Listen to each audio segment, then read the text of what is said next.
Labdien! Mani sauc Kristiāns Gabaliņš.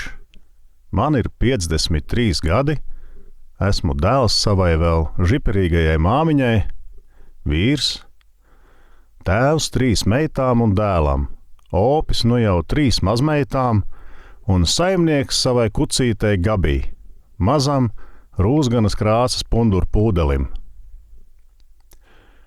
Jaunībā mācījos mākslas skolā, vēlāk arī akadēmijā, bet tā nu ir sanācis, ka mana profesionālā dzīve ir saistīta ar uzņēmēju darbību.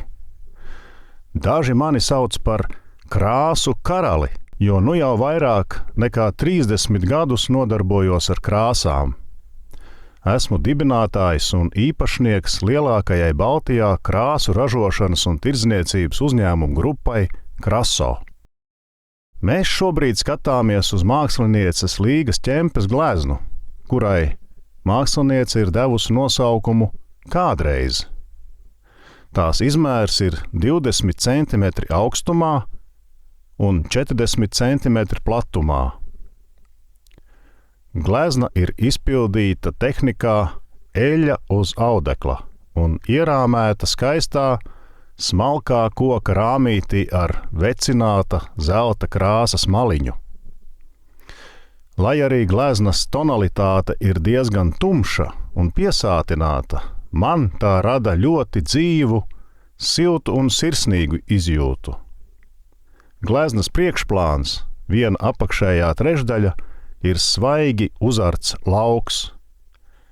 Mūsu zelts, mūsu zeme ir gleznota ar zelta krāsu, bet arkla vagās ir sakrājies blāvs sniegs, veidojot ziemīgu svētku sajūtu.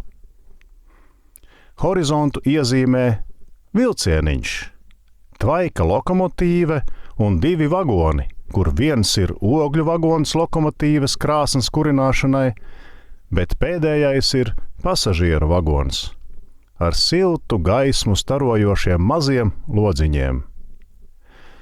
Lokomotīves kabīnes daļa un vagoni ir krāsoti grezni, tumši sarkani, bet no lokomotīves skursteņa tumši zilajās, viscaur piesnigušajās debesīs iezīmējas blāva, baltu tvaika un dūmu pēda, kas liek mums sajust, ka vilciens ir nu pat atbraucis. Kāds ir atbraucis? Uz horizonta līnijas, kas sadala gleznu zeltainajā zemē un tumši zilajās debesīs, aug daži tik smalki koki kā enkuri, kas saista debesis uz zemi un saka: nekas un neviens nav viens, mēs esam vienoti. Gleznas kreisajā pusē ir 2 dzeltenas mājas ar sarkaniem jumtiem, blakus viena otrai.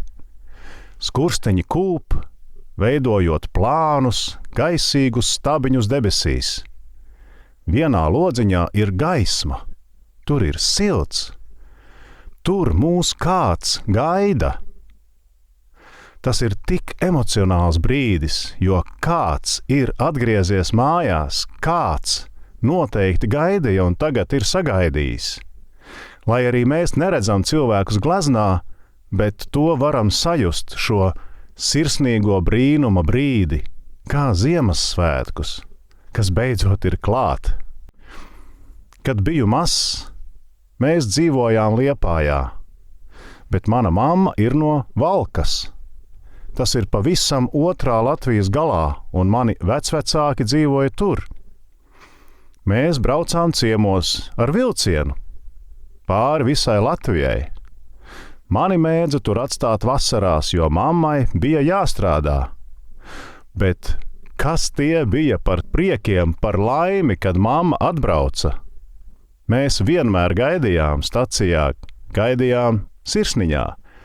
Es un vecais tēvs, jo omīte nomira, kad man bija tikai 3 gadi. Vecais tēvs, tā es viņu saucu, bija bargs, bet tagad es saprotu, viņš mani ļoti sargāja, jo iespējams es biju dārgākais viņam to brīdi. Viņš man ir dārgs tagad, kaut arī sen jau debesīs. Šajās tumši zilajās, naksnīgajās debesīs, kas no vienas vietas nosētas ar sniega pārslām, vai arī zvaigznēm, vai varbūt tām dvēselītēm, kuras vairs nav uz šīs pasaules, bet ir mūsu sirdīs.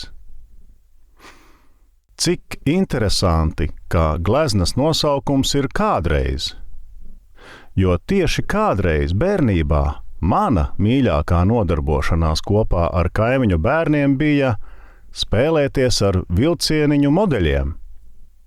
Mēs būvējām sliežu ceļus, estakādes, stacijas no klučiem, un tad riņķojām pa tiem ar vilcieniņiem, kurus darbināja baterijas un mūsu prieks. Iespējams, tieši tāpēc šī glezna ir nonākusi pie manis. Un nu arī pie tevis. Bet kāpēc pie tevis?